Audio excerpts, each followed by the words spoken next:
আসসালামু আলাইকুম, সবাইকে শুভেচ্ছা জানাচ্ছি। মাসুম মাহবুব দেখছেন ওপেন দ্য ইউটিউব চ্যানেল এবং মাসুম মাহবুব ফেসবুক পেজ। পৃথিবীর যে প্রান্ত থেকে যারা দেখছেন সবার জন্য শুভকামনা, ভালোবাসা। দর্শক, আজকের ভিডিওতে আমার দুটো পার্ট থাকবে। একটা থাকবে আন্তর্জাতিক খবর, পাশাপাশি থাকবে বাংলাদেশের মক্কা চুক্তি যোগ দেয়া নিয়ে ভারত এবং বাংলাদেশের মিডিয়া নেপথ্যে কি করছে, ভারতের ইশারায় বাংলাদেশের কোন কোন গণমাধ্যম নতুন মিশনে মাঠে নেমেছে, পাশাপাশি বাংলাদেশের একজন তরুণ প্রতিমন্ত্রী হুমায়ুন কবির, তাকে কিভাবে মন্ত্রী পরিষদ থেকে আউট করা যায় সেই বিষয়ে বাংলাদেশের তথাকথিত কিছু গণমাধ্যম কিভাবে মাঠে নামছে, কি কি ধরনের ষড়যন্ত্র করছে, সেই বিষয়গুলো আজকের আলোচনায় রাখবো। প্রথমেই আমি সংক্ষিপ্তভাবে আন্তর্জাতিক খবরগুলো দেব, তারপর চলে আসবো বাংলাদেশের মক্কা চুক্তিতে যোগ দেওয়ার বিষয়, আমার কাছে থাকা সর্বশেষ তথ্যগুলো। প্রথম যে খবরটি দিয়ে আমি শুরু করতে চাই, হঠাৎ করে রাশিয়ার মাটিতে মার্কিন এক ভয়ঙ্কর বিমান অবতরণ করলো। পুরো পৃথিবীর চোখ আটকে গেল, কি ঘটতে যাচ্ছে রাশিয়ায়। কিছু সূত্র দাবি করছে যে মার্কিন প্রেসিডেন্ট ডোনাল্ড ট্রাম্পের পক্ষ থেকে বিশেষ বার্তা নিয়ে সিআইএ প্রধান তিনি রাশিয়া সফরে গেছেন। বলা হচ্ছে যে রেড ক্লিফের সিআইএ প্রধান রাশিয়ার রাজধানী মস্কোতে তার বিশেষ বার্তা বহন করে এসছেন। রাশিয়ার রাজধানী র্যাডক্লিফের অঘোষিত সফরের বিষয়ে মন্তব্য করতে গিয়ে মস্কোতে এক সংবাদ সম্মেলনে ক্রেমলিনের মুখপাত্র দিমিত্রি পেসকভ সাংবাদিকদের বলেন, আমি শুধু এইটুকু বলতে পারি যে বিশেষ গোয়েন্দা সংস্থার মাধ্যমে যোগাযোগ হয়েছিল এবং মার্কিন বিমান বাহিনীর একটি C-17A গ্লোবমাস্টার 3 বিমান মঙ্গলবার লাতভিয়ার রাজধানী রিগা থেকে মস্কোর ভনুকোভো বিমানবন্দরে উড়ে আসে। বিমানটি দুদিন আগে যুক্তরাষ্ট্রের ম্যারিল্যান্ডের জয়েন্ট বেস অ্যান্ড্রুজের নিকটবর্তী ক্যাম্প স্প্রিং থেকে সেখানে পৌঁছেছিল। এটা হলো পেসকভের একটি বক্তব্য। সিআইএ প্রধান এবং রুশ প্রেসিডেন্ট ভ্লাদিমির পুতিনের মধ্যে সাক্ষাৎ হয়নি এবং নিরাপত্তা সংস্থাগুলোর মধ্যে আলোচিত বিষয়গুলোর বিশদ বিবরণ দিতে তিনি অস্বীকৃতি জানান। অর্থাৎ এখানে রাশিয়া একটা গোপনীয়তা রক্ষা করছে, কিন্তু কিছু তথ্য বলছে যে সিআইএ প্রধানের সাথে রাশিয়ার প্রেসিডেন্ট ভ্লাদিমির পুতিনের বৈঠক হয়েছে। সেখানে যে তথ্যগুলো আসছে যে সিআইএ প্রধান র্যাডক্লিফ তিনি ভ্লাদিমির পুতিনকে বলছেন, আপনি ইউক্রেনে হামলা বন্ধ করেন। আর ভ্লাদিমির পুতিনের পক্ষ থেকে আমেরিকার উদ্দেশ্যে যে বার্তাটি র্যাডক্লিফের মাধ্যমে গেছে সেটি হলো যে তোমরা মানে আমেরিকা বা ইউরোপ ইউক্রেনকে সাহায্য বন্ধ করো।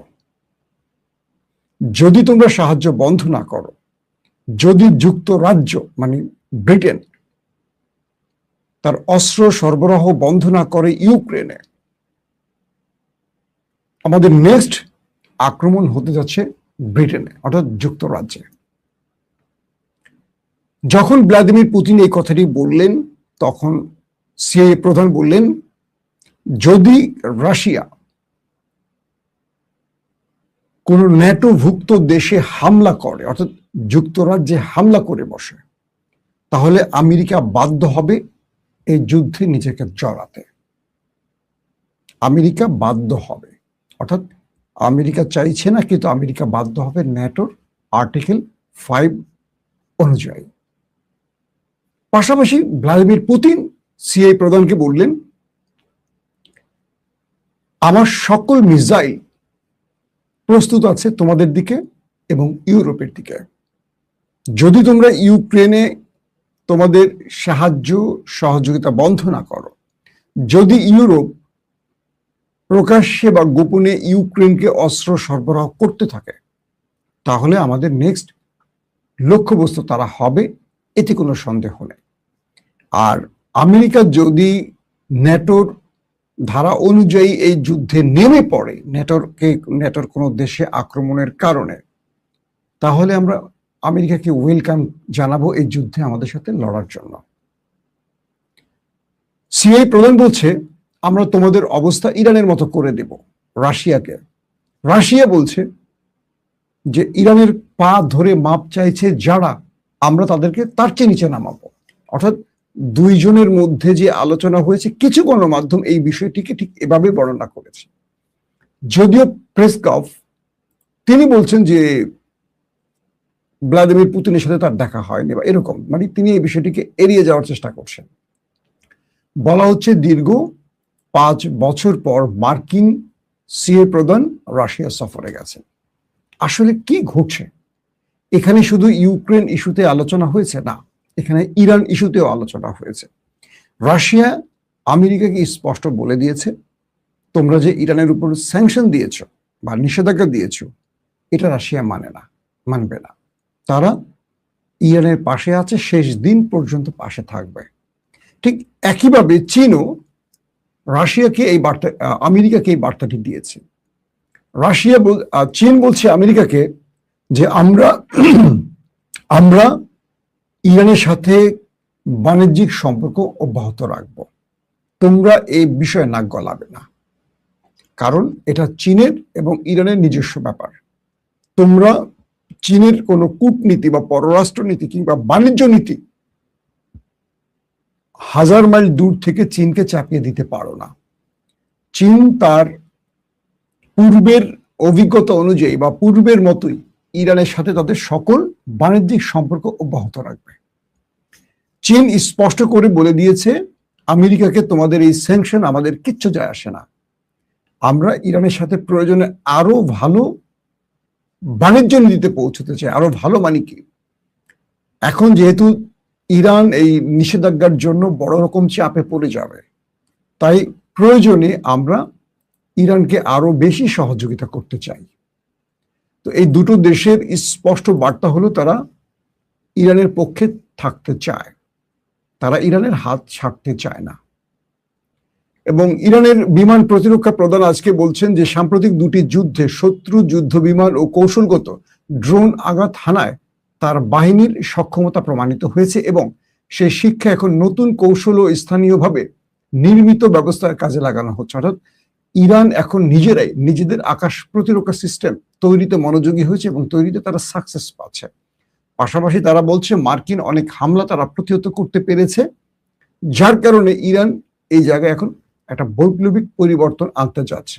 পাশাপাশি ওমানের সাথে ইরানের বৈঠক হয়েছে গতকালকে এবং ইরান স্পষ্ট বলে দিয়েছে যতক্ষণ আমেরিকা তার নেভাল ব্লকেট তুলে এই অঞ্চল ছেড়ে না যাবে ততক্ষণ হরমুজ বন্ধ থাকবে।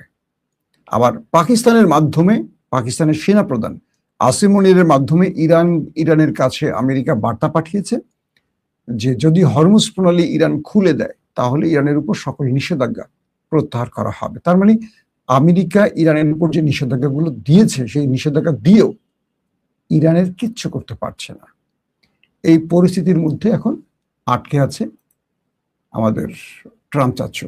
অন্যদিকে ইরানের সেনাবাহিনীর মুখপাত্র মোহাম্মদ আকরামানিয়া ঘোষণা করেছেন যে যুদ্ধে ধ্বংস হওয়া অবকাঠামো পুনর্নির্মাণে ইরান উল্লেখযোগ্য অগ্রগতি করেছে এবং নতুন সামরিক সরঞ্জাম পেয়েছে। ইরানের উপ পররাষ্ট্রমন্ত্রী কাজেম গারিবাদি বলেছেন ওমানের সঙ্গে একটি অস্থায়ী ট্রানজিট চুক্তি থাকা সত্ত্বেও হরমুজ প্রণালী বন্ধ রয়েছে। তিনি জোর দিয়ে বলেন জলপথটি পুরোপুরি খোলার আগে ওয়াশিংটনকে অবশ্যই সমঝোতা স্মারকের অধীনে দেয়া প্রতিশ্রুতিতে ফিরে আসতে হবে।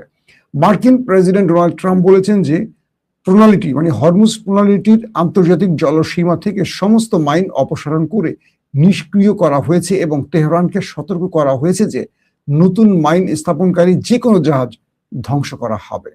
মার্কিন পররাষ্ট্র দফতর আল জাজিরাকে জানিয়েছে যে তেহরানের অবশিষ্ট আর্থিক যোগানগুলো বন্ধ করে এবং সাম্প্রতিক নিষেধাজ্ঞার পর দ্রুত পরবর্তী পদক্ষেপ গ্রহণের মাধ্যমে ওয়াশিংটন ইরানের এই দীর্ঘদিনের হুমকির অবসান ঘটাতে সুনির্দিষ্ট পদক্ষেপ নিচ্ছে। দর্শক আসেন এবার বাংলাদেশের খবরে চলে আসি। বাংলাদেশের খবর বলতে গেলে আমাদের এখন সবচেয়ে বড় টেনশন একটি ইস্যু নিয়ে, সেটি হলো মক্কা চুক্তি। আমি গত কয়েকদিন ধরে এই মক্কা চুক্তি নিয়ে সিরিজ কথা বলছি। তার কয়েকটা কারণ আছে। আমি যখন বাংলাদেশের কোনো একটি ইস্যু নিয়ে কথা বলি, ধরে নেবেন বাংলাদেশের অনেক বড় একটা স্বার্থ সেখানে জড়িয়ে আছে। আমি নিছক মানে একদম বাগডুম নিয়ে কথা বলতে চাই না, কিংবা ভিউ বাড়ানোর জন্য ওই আজগুবি বিষয়, কারো ভিডিও লিক, ওই লিক, সেই লিক, এগুলো নিয়ে কথা বলতে চাই না। যেখানে বাংলাদেশের স্বাধীনতা, সার্বভৌমত্ব প্রশ্নের মুখে, সেখানে আমি সাধারণত কথা বলার চেষ্টা করি। আমি বলছিলাম যে আমার খুব প্রিয় মানুষ হুমায়ুন কবির ভাই, তার উপর হঠাৎ করে চাপ আসছে, আপনারা দেখেছেন। আচ্ছা, আমাদের আলগা মোমেন পররাষ্ট্রমন্ত্রী বা হাসাও মাহমুদ, তাদের তো দ্বৈত নাগরিক ছিলেন তারা। একজন হাসাও মাহমুদ ইউরোপের, আর আলগা মোমেন ছিল মার্কিন যুক্তরাষ্ট্রের। পাশাপাশি আরো কয়েক ডজন আওয়ামী লীগের এমপি মন্ত্রী, তাদের দ্বৈত নাগরিকত্ব ছিল। গত 15.5 বছরে প্রথম আলো, ডেইলি স্টার কিংবা আওয়ামী গণমাধ্যম কিংবা বাংলাদেশের কোনো মাধ্যম তাদেরকে নিয়ে একটা প্রশ্ন তুলেছে? আপনারা দেখেছেন কেউ? আমি দেখিনি, আপনারা দেখেছেন কিনা? হঠাৎ করে কেন বাংলাদেশের নতুন টেকনোক্রেট প্রতিমন্ত্রী হুমায়ুন কবিরকে নিয়ে এই প্রশ্নটি আসছে? কিছু তথ্য বলছে ভারত মক্কা চুক্তিতে বাধা দেওয়ার জন্য তার সবগুলো পথ অতিক্রম করতে চায়। কূটনৈতিক চেষ্টা অব্যাহত রেখেছে, থ্রেট অব্যাহত রেখেছে, তাদের সকল পরিভাষা, ভাষা অব্যাহত রেখেছে বাংলাদেশের সাথে বা নতুন সরকারের সাথে। একজন ব্যক্তি কোনোভাবে কথা শুনছে না, তার নাম হলো পররাষ্ট্র প্রতিমন্ত্রী। বাংলাদেশের বিএনপির সিনিয়র কজন নেতা, তাদের সাথে ভারত কথা বলেছে। তারা বলছে যে আমরা এই বিষয়ে ওয়াকিবহাল নই বা এই বিষয়ে আমাদের কোনো কিছু করার নেই। এই বিষয়টা ডিল করছেন দুজন ব্যক্তি, একজন প্রধানমন্ত্রী তারেক রহমান, অন্যজন প্রতিমন্ত্রী হুমায়ুন কবির। তাহলে ভারত বিএনপির কোন কোন মন্ত্রীদের সাথে কথা বলছেন আপনারা আন্দাজ করতে পারছেন তারা কারা? তারা কিন্তু গুরুত্বপূর্ণ ব্যক্তি, কিন্তু এই দফতরের নয়। বলা হচ্ছে যে ভারত তার প্রত্যেকটি গণমাধ্যম ইতিমধ্যে বাংলাদেশ এবং এই পররাষ্ট্র প্রতিমন্ত্রীর বিরুদ্ধে এবং মক্কা চুক্তি নিয়ে জোরে সোরে সংবাদ প্রচার করছে। দেখবেন ভারতের প্রত্যেকটা গণমাধ্যম। এবং এই প্রতিমন্ত্রীকে চাপে ফেলতে বা এই পদ থেকে সরাতে বা যে কোনো ভাবে তাকে সরানোর জন্য বা তাকে ম্যানেজ করার জন্য সব রকম পথ অতিক্রম করতে চায় তারা। কি হলো? বলা হচ্ছে ভারতের একটা মানে পাওয়ারফুল পজিশন থেকে বাংলাদেশের ভারত নিয়ন্ত্রিত গণমাধ্যম, প্রথম আলো, ডেইলি স্টার সহ আরো যারা আছে বাংলাদেশের টেলিভিশন পত্রিকার মোটামুটি অধিকাংশ ভারত দ্বারা নিয়ন্ত্রিত, তাদেরকে বলা হলো যে কোনোভাবে এই প্রতিমন্ত্রীকে চাপে ফেলতে হবে। এবং আপনি দেখবেন যে যখন তিনি মক্কা চুক্তি ইস্যুতে পজিটিভ কথা বলছেন এবং তিনি বলছেন যে বাংলাদেশ মক্কা চুক্তিতে যেতে চাচ্ছে বা যেতে মানে মক্কা চুক্তিতে বাংলাদেশ মক্কা চুক্তিতে বাংলাদেশ যাবে, এই বিষয়ে বাংলাদেশ সরকার পজিটিভ বা তারা এই বিষয় নিয়ে ভাবছেন, তখনই লেগে গেল তার বিরুদ্ধে। 15.5 বছর আওয়ামী লীগের এত দ্বৈত নাগরিক যারা মন্ত্রী, প্রতিমন্ত্রী, এমপি হলেন, তাদেরকে নিয়ে একটি গণমাধ্যম কথা বললো না, হঠাৎ করে পরিকল্পিত হুমায়ুন কবিরকে নিয়ে কথা বলছে। এবং আমি দেখলাম যে আমাদের বিরোধী দলের জামাত শিবিরের অনেক ভাইরা বুঝে না বুঝে এগুলো ফেসবুকে লিখছেন। আমি জামাত শিবিরের ভাইদের বলবো, আপনারা আমার জানা মতে আপনারা দেশপ্রেমিক। বাংলাদেশের জিয়া পরিবারের পর আপনাদেরকে আমি দেশপ্রেমিক হিসেবে ভাবি, কারণ ভারত আপনাদেরকে টার্গেট করে। আমার কাছে দেশপ্রেমিকের সংজ্ঞাটা কেমন জানেন? ভারত যাদেরকে পছন্দ করে না আমি তাদেরকে দেশপ্রেমিক মনে করি। যেমন ভারত জিয়া পরিবারকে পছন্দ করে না, বিএনপির অনেক নেতাকে করে। তাই আমি জিয়া পরিবারকে ভালোবাসি, বিএনপি সব নেতাকে না। কিছু নেতাকে ভালোবাসি, কিছু নেতাকে আমি সন্দেহের চোখে দেখি। আমার একদম ডাইরেক্ট ওপিনিয়ন। আর জামাতকে আমি পছন্দ করি। কেন করি? কারণ ভারত জামাতকে পছন্দ করে না। আমার জামাতকে পছন্দ করার একটাই কারণ, এছাড়া জামাতকে পছন্দ করার আমি আর খুব বেশি কারণ খুঁজে পাই না। কারণ আমি তাদের এক নেতাকে সাম্প্রতিক সময় আমাকে ফোন করছে যে তোমার ভিডিও দেখি ভাল লাগে, তুমি তো খুব সত্য কথা বলো, ঠোঁট কাটা সত্য কথা বলো, কার পক্ষে যায় কার বিপক্ষে যায় বুঝি না তোমাকে, মাঝে মাঝে তুমি কি বিএনপি করো না জামাত করো আমরা বুঝি না। আসলে আমি কিছু করি না, আমি দেশের দালাল, বাংলাদেশের দালাল। তো বললেন তিনি যে তোমার ভিডিও আমরা দেখি, ভালো লাগে। একটা প্রকাশে বললেন যে মানে তার বক্তব্য অনুসারে যে আমরা তো এই সরকারকে সহযোগিতা করতে চাই, কিন্তু সবচেয়ে বড় কথা হলো সরকারের মধ্যে কিছু ব্যক্তি আছে যারা আমাদেরকে কোণঠাসা করতে চায়। আমি বললাম যে সব দলে এটা থাকবে। যাক, আমি যে বিষয়টা আসছি সেখান থেকে আবার এই বিষয়ে আসবো। তো বলা হচ্ছে যে জামায়াত ইসলাম ভারতের প্রধান শত্রু আর জিয়া পরিবার প্রধান শত্রু, এটা আপনারা জানেন। এটা নিয়ে নতুন আলোচনা করবো না, ধারাবাহিক আমি করছি। এখন হুমায়ুন কবিরকে টার্গেট করা হচ্ছে, কারণ বলা হচ্ছে এই হুমায়ুন কবির মক্কা চুক্তি ইস্যুতে তারেক রহমানকে ম্যানেজ করছেন। আসলে তারেক রহমানকে ম্যানেজ করছে না, তারেক রহমান এই চুক্তিতে আসতে চান বাংলাদেশের সার্বভৌমত্ব রক্ষাকে, এটা ব্যালেন্স করার জন্য।